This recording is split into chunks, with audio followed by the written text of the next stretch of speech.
फौजिया बेगम airport पर खड़ी चादर के पल्लू से अपने आंसू साफ कर रही थी। उसके साथ खड़ी हुई उनकी बहू जैनब उनके कंधे पर हाथ रखकर तसल्लियां दे रही थी, मगर फौजिया के दिल को किसी तौर पर करार ना आ रहा था। आता भी कैसे? उसका बड़ा बेटा और जैनब का शोहर बासित आज लंदन जाने के लिए रवाना हो गया था। बासित लंदन ना जाता तो और क्या करता? पाकिस्तान की आमदनी में अब उसका गुजारा मुमकिन ही नहीं हो रहा था। किराए का घर था और छोटे छोटे दो बच्चों के साथ माँ की जिम्मेदारी भी उसी पर थी। एक छोटा भाई था जो अभी तक पढ़ाई ही मुकम्मल नहीं कर सका था। ऐसे में बासित का मामूली सी तनख्वाह में घर का खर्च चलाना बहुत मुश्किल हो रहा था। ये तो उसके नसीब अच्छे थे कि वो अपने एक मुखलिस दोस्त की मदद से लंदन में कंपनी के वीजे पर जा रहा था। उसने सोचा था कि वो 2 साल में अच्छी रकम कमा कर घर भेजेगा और कुछ जमा कर लेगा, जिससे वापस आकर कारोबार करने में आसानी हो जाएगी। मगर वो नहीं जानता था कि उसका जाना उसके छोटे से घराने में कैसी तबाही लाने वाला है। जैनब के छोटे छोटे बच्चे उसकी टांगों के साथ लिपटे थे। बाप के जाने का दुख उनके चेहरे पर लिखा हुआ था। छोटा फैसल तो सिर्फ 3 साल का था। फैसल से सिर्फ 1 साल बड़ा हादी खामोश था। बासित को एयरपोर्ट से अंदर गए हुए काफी वक्त हो चुका था। फौजिया ने भी आखिर खुद को संभाल लिया था। वापस मुड़ते हुए उन लोगों ने पार्किंग का रुख किया जहां उनकी किराए पर लाई हुई गाड़ी खड़ी थी। बासित का छोटा भाई काशिफ गाड़ी को ड्राइव कर लेता था, इसलिए वो आगे बैठ गया। जैनब और फौजिया पीछे बैठ गई।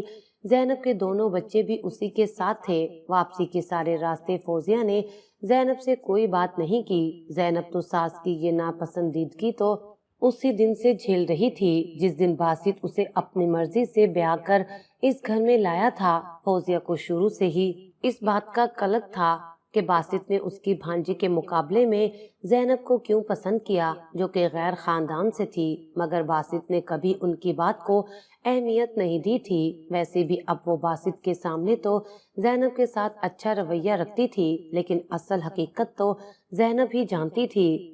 बासित के घर से निकलते ही फौजिया बेगम ने जैनब की जिंदगी आजाब बना दी थी, मगर वो बेचारी मजबूर थी। घर वापस आते ही फौजिया बेगम ने उठते बैठते जैनब को सुनाना शुरू कर दिया। ना जाने कैसी बीवी लेकर आया है, हमारे तो घर में नहुसत आ गई है, मेरा बेटा मुझसे जुदा हो गया है। उठते बैठते जब वो इस तरह की बातें करती तो जैनब का दिल खून के आंसू रोता, और जब वो बासित को शिकायत लगाती तो वो डांट देता कि बूढ़ी माँ का ख्याल किया करो, पहले ही उनका दिल तोड़कर मैंने तुमसे शादी की है। दोनों जानिब से मलबा बेचारी जैनब पर ही गिरता। बासित को गए हुए 1 माह गुजर चुका था और वो बहुत जल्द अपनी तनख्वाह का बड़ा हिस्सा पाकिस्तान भेजने वाला था। और आखिर वो दिन भी आ गया जब बासित ने पहली मर्तबा लंबी रकम पाकिस्तान भेजी थी। ये रकम उसने छोटे भाई काशिफ के अकाउंट में भेजी थी। उसने लाकर सीधा माँ के हाथ में थमा दी। फौजिया बेगम बार बार नीले नोटों को गिनती। उन्हें यकीन नहीं आ रहा था कि इतने सारे पैसे उनके अपने हाथ में ही हैं। तभी अचानक फैसल को सुलाकर कमरे से बाहर निकलती हुई जैनब ने ये मंजर देख लिया। अभी वो फौजिया से सवाल करने ही वाली थी कि ये रकम क्या बासित ने भेजी है। अचानक फौजिया ने उसे देख लिया।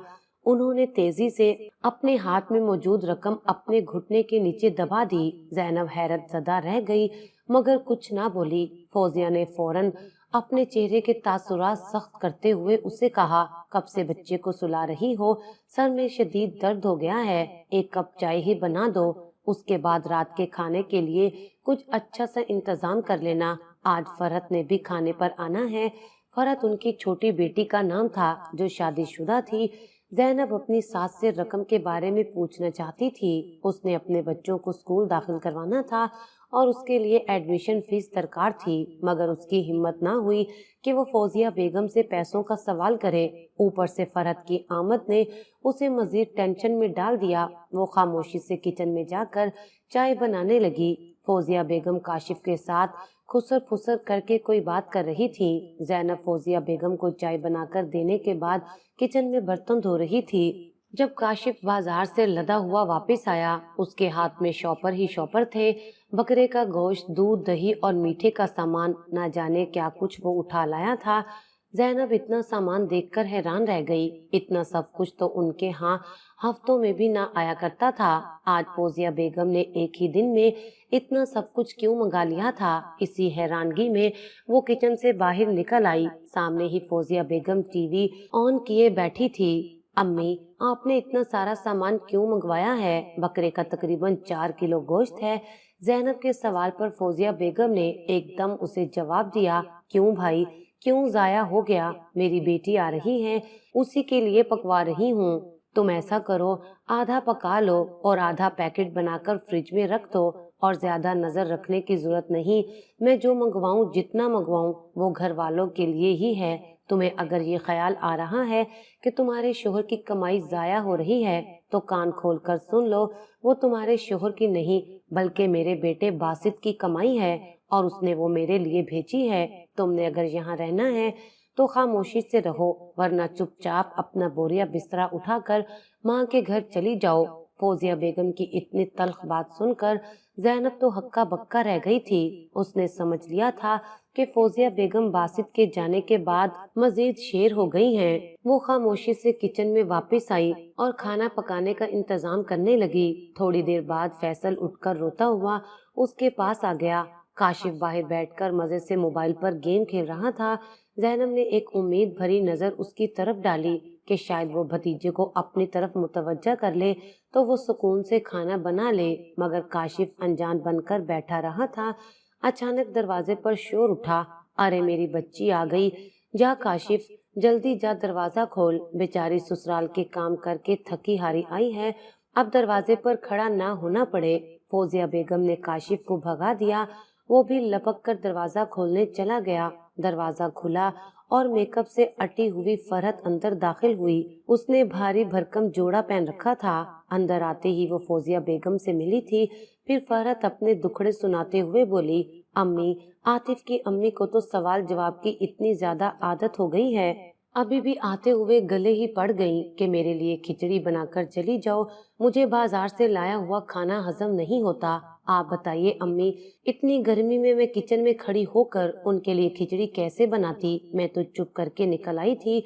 वो टांग पर टांग रखकर बैठ गई। फौजिया बेगम बेटी के वारे सदके जाने लगी। थोड़ी देर के बाद जैनब ने खाना बनाने की इतला दी। फौजिया बेगम भागकर दस्तरखान पर आ बैठी। तभी फैसल और हादी दोनों कमरे से निकल कर आए। जैनब बेटों को देखकर मुस्कुरा दी और प्यार से कहने लगी, आ जाओ बच्चों, आज तो बहुत मजे का खाना बनाया है।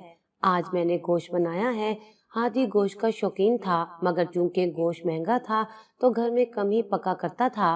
अब भी उसने जैसे ही सुना कि माँ ने गोश्त पकाया है तो वो शौक के मारे लपक कर आगे आया और दस्तरखान पर बैठने लगा। जैनब ने एक प्लेट उठाई और उसके अंदर सालन डालना चाहा। अभी उसने एक चम्मच सालन ही डाला था कि तभी फौजिया बेगम ने अचानक से हाथ मारकर उसके हाथ में मौजूद प्लेट गिरा दी। हादी और फैसल सहमकर रोने लग गए और जैनब फटी फटी नजरों से अपनी सास को देख रही थी, जो उसके हाथ से सालन का डोंगा लेकर दस्तरखान पर वापस रख रही थी। मैंने ये सालन तुम्हारे बच्चों के लिए नहीं बनवाया, और ना ही मेरा बेटा परदेश में मुशक्कत तुम्हें पालने के लिए कर रहा है। तुम्हें अगर अपनी औलाद को गोश्त खिलाने का इतना ही शौक है तो खुद कमा लो। मेरे बच्चे ने पैसे मेरे लिए भेजे हैं, मेरी मर्जी से खाना पकेगा और मैं जिसे चाहूंगी उसे खिलाऊंगी। आज का खाना फरहत के लिए बना है, सिर्फ वो ही खाएगी। हादी अपनी दादी का ये अमल देखकर खामोशी से दस्तरखान से उठकर चला गया था, जबकि फैसल खाना मांगते हुए मुसलसल रो रहा था। फरहत और काशिफ ने कुछ ना कहा। वो दोनों ही अपनी अपनी प्लेट में खाना डाले खा रहे थे। जैनब की आंखों में आंसू भरने लगे। वो खामोशी से पीछे हटने लगी। तभी फरहत ने अपनी माँ को देखा और बोली, अम्मी छोड़े ना, आप ही किन लोगों के मुंह लगती हैं, खाना खाइए, बहुत भूख लगी है। फौजिया बेगम मुसलसल बेटी के नाज नखरे उठा रही थी।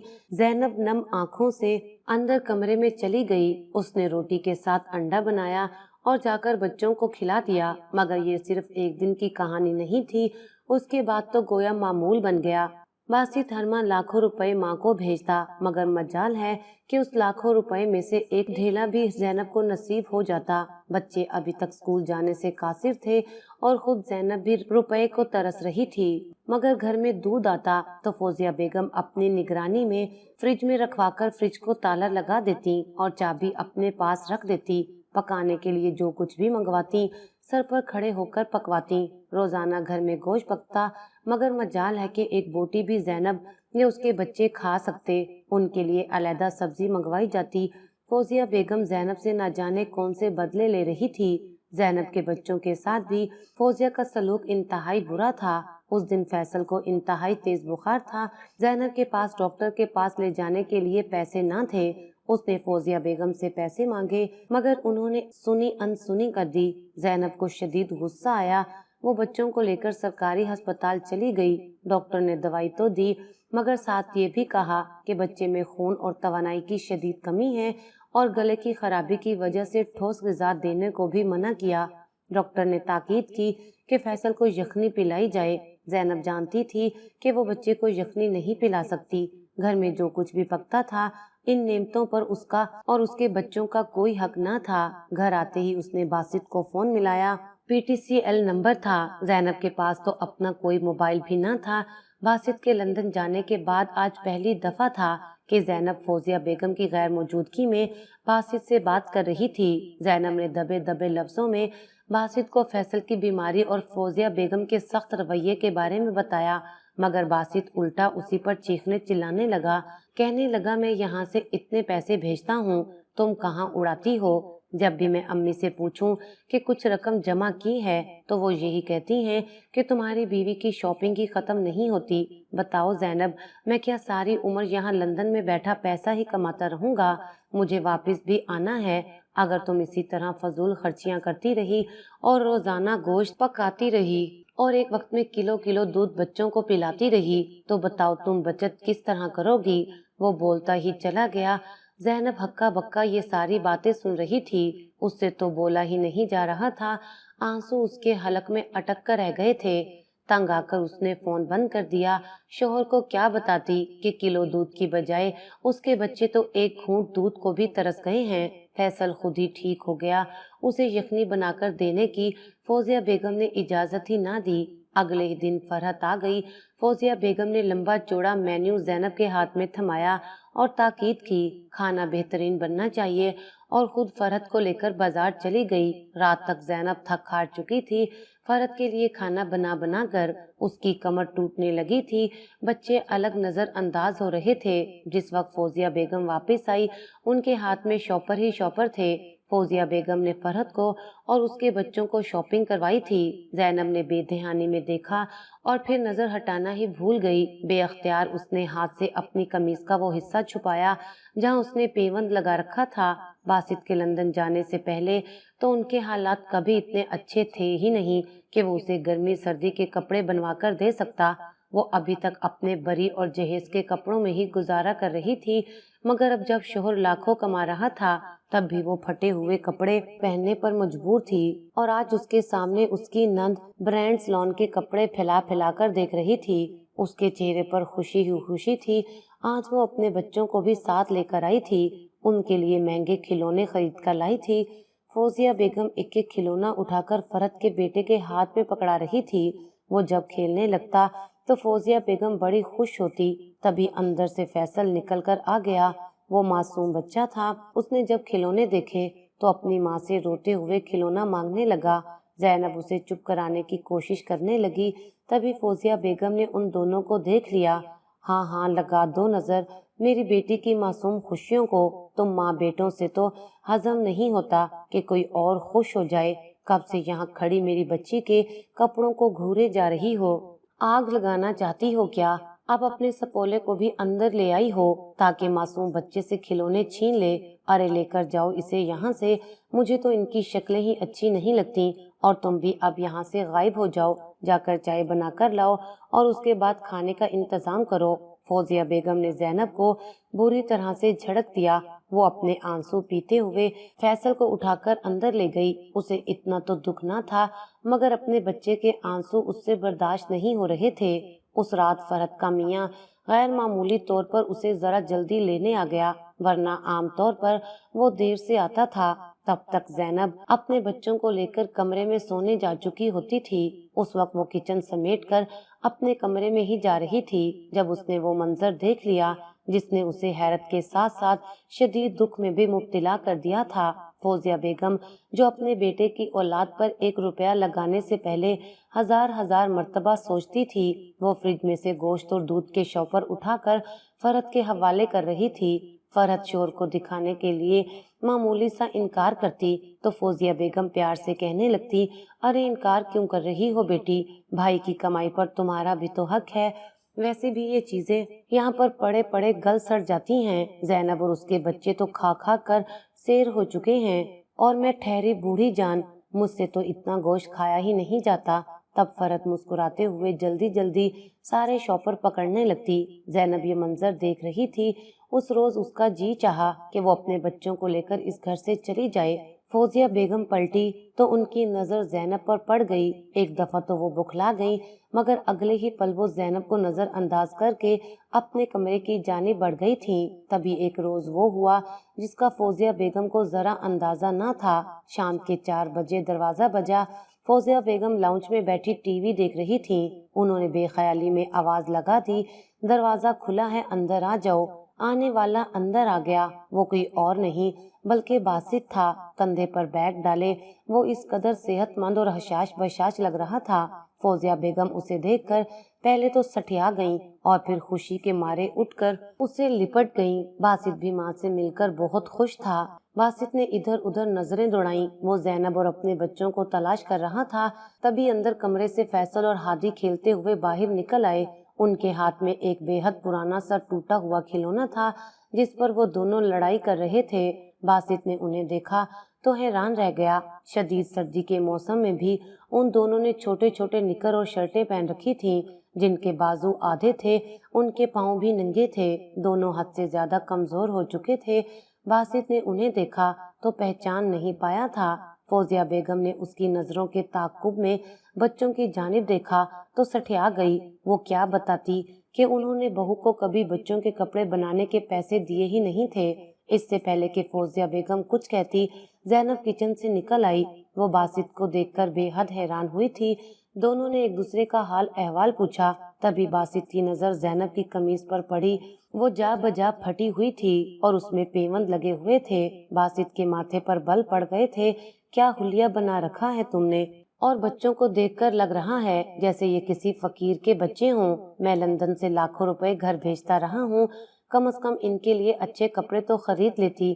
باسط سے برداشت نہ ہوا تو وہ بولتا چلا گیا۔ زینب نے خاموشی سے ایک نظر فوزیہ بیگم کو دیکھا جو گھبرائی ہوئی نظروں سے ادھر ادھر دیکھ رہی تھیں۔ تبھی انہوں نے بات بدلنے کی خاطر باسط سے پوچھا کہ وہ آج رات کیا کھائے گا۔ باسط نے بکرے کا گوشت کھانے کی فرمائش کر دی کیونکہ اس کے بڑے بیٹے کو بکرے کا گوشت بہت پسند تھا۔ فوزیہ بیگم نے فوراً کاشف کو بازار بھیجا تاکہ وہ کھانا پکانے کا سامان لے آئے۔ باسط تازہ دم ہونے چلا گیا۔ وہاں سے آیا تو ماں کے ساتھ بیٹھ کر لندن کی باتیں کرنے لگا۔ فوزیہ بیگم اسے دیکھ کر خوش تو تھی مگر گھبرائی ہوئی تھیں۔ زینب کھانا تیار کرنے لگی۔ اصل تماشا تو تب ہوا جب زینب نے رات کا کھانا لگایا۔ فوزیہ بیگم نے ڈونگے میں سے گوشت کا بہترین بنا ہوا سالن باسط کے لیے پلیٹ میں نکالا۔ تبھی کچن میں سے ہادی اور فیصل نکلے۔ باسط نے آواز دے کر دونوں بچوں کو اپنے پاس بلایا۔ وہ دونوں باپ کے پاس چلے آئے۔ باسط نے پیار سے دونوں کو اپنے پاس بٹھا لیا اور پلیٹ میں ان کے لیے گوشت کا سالن نکالا۔ پلیٹ اس نے جیسے ہی بیٹے کے آگے رکھی وہ ایک دم اچھل کر پیچھے جا گرا۔ فیصل بھی رونے لگا۔ باسط ہکا بکا سارا منظر دیکھ رہا تھا۔ ہادی خوف زدہ نظروں سے دادی اماں کی جانب دیکھ رہا تھا۔ باسط کو سمجھ نہیں آ رہا تھا کہ آخر کیا ہوا ہے۔ اس نے پوچھا کہ کیا بات ہے؟ ہادی، فیصل، تم دونوں کیوں رو رہے ہو؟ کیا تمہیں گوشت کھانا پسند نہیں ہے؟ ہادی سہمی ہوئی نظروں سے فوزیہ بیگم کو دیکھ رہا تھا۔ تبھی ہادی زور زور سے نفی میں سر ہلاتے ہوئے کہنے لگا، نہیں بابا، ہم نے گوشت نہیں کھانا، دادی ہمیں گوشت نہیں کھانے دیتی۔ اگر ہم نے یہاں سے گوشت کی ایک بوٹی بھی کھائی تو دادی ہمیں اور مما کو بہت ماریں گی اور دال بھی نہیں کھانے دیں گی۔ دادی نے ہمیں بولا ہے کہ ہم نے صرف سبزی اور دال کھانی ہے۔ खौफजदा अंदाज में वो मासूमियत से बोलता चला गया था। फौजिया बेगम के चेहरे पर पसीना आ रहा था। बासित एक नजर बच्चों को देखता और कभी माँ को। जैनब भी किचन से बाहर निकल आई थी। तभी बुखलाकर फौजिया बेगम बोली, बासित, ये दोनों बच्चे झूठ बोल रहे हैं। ये देखो, तुम्हारी बीवी ने पीठ पीछे इनको क्या गलत सबक सिखाया है। क्या मैं तुम्हें इनकी दुश्मन लगती हूँ? फौजिया बेगम ने चादर का पल्लू मुंह पर डाला और रोने लग गई। जैनब खामोश खड़ी थी। फैसल अभी तक रो रहा था और हाथ से प्लेट को पीछे धकेल रहा था। जैनब ने आगे बढ़कर उसे गोद में ले लिया। उसकी आंखों से आंसू बह रहे थे। बासित कभी बच्चों को तो कभी बीवी की हालत देखता और कभी माँ को देखता। उसकी माँ महंगे सूट में मलबूस थी और उनकी सेहत भी बेहतरीन हो चुकी थी, मगर उसकी बीवी और बच्चे दोनों बेहद कमजोर लग रहे थे। बासित ने पहचान लिया कि बात वो नहीं जो उसकी माँ हर दफा फोन पर उसे बताया करती थी। वो खामोशी से उठा और जैनब के कमरे में चला गया। अंदर जाकर उसने सारी अलमारी की तलाशी ले ली। उसे कहीं 1 रुपया रखा हुआ ना मिला। कपड़े वही फटे पुराने थे जो 2 साल पहले जैनब और बच्चों के इस्तेमाल में थे। उसने पलटकर अपने बच्चों को देखा। उन्होंने जो शर्टें पहन रखी थी वो उनके पेट से ऊपर जा रही थी। बासित का दिल कट कर रह गया था। शदीद सर्दी में भी उसके बच्चों के पास पहनने के लिए कोई जैकेट नहीं थी। वो बाहर निकला और माँ से पूछने लगा, अम्मी, वो सारे कपड़े कहाँ हैं जो आप मुझे वीडियो कॉल में दिखाती थी कि ये तो तुम्हारी बदतमीज और बेहया बीवी अपने लिए और अपने बच्चों के लिए खरीद कर लाई है। अंदर अलमारी में बच्चों का और जैनब का एक भी नया जोड़ा नहीं है। इन सब ने पुराने कपड़े पहन रखे हैं, वो भी फटे हुए। फौजिया बेगम आए बाएं शाएं करने लगी, मगर बासित सब कुछ समझ चुका था। उसे याद आया कि जहरम ने 1-2 मर्तबा दबे लफ्जों में उसे बताने की कोशिश की थी, मगर वो खुद ही बहरा बन गया था। शदीद शर्मिंदगी से वो सर पकड़कर बैठ गया और जब उसने सर उठाया तो उसकी आंखें आंसुओं से लबरेज थीं। वो अपनी माँ की असलियत जान चुका था। मैं अब लंदन वापस नहीं जाऊंगा। जो कुछ कमाया है उसी से यहाँ कारोबार करूंगा, और अगर आइंदा आपने मेरी बीवी और बच्चों के साथ गलत सलूक किया और उनका हक किसी और को दिया तो मैं लिहाज नहीं करूंगा। आप कैसी माँ हैं? बासित के लहजे में मौत की सी सख्ती थी। फौजिया बेगम खामोश बैठी रह गई। उन्होंने जान लिया था कि उनका बेटा हकीकत जान चुका है। बासित एक झटके से उठा और जैनब से कहने लगा, जैनब, मुझे माफ कर दो। शायद मैं माँ की मोहब्बत में अंधा हो गया था, मगर अब मैं तुम्हें तुम्हारा हक जरूर दूंगा। तुम बच्चों को तैयार करो और खुद भी कोई चादर ले लो। हम शॉपिंग पर जा रहे हैं। मेरी कमाई पर सबसे पहले तुम्हारा और मेरे बच्चों का हक है।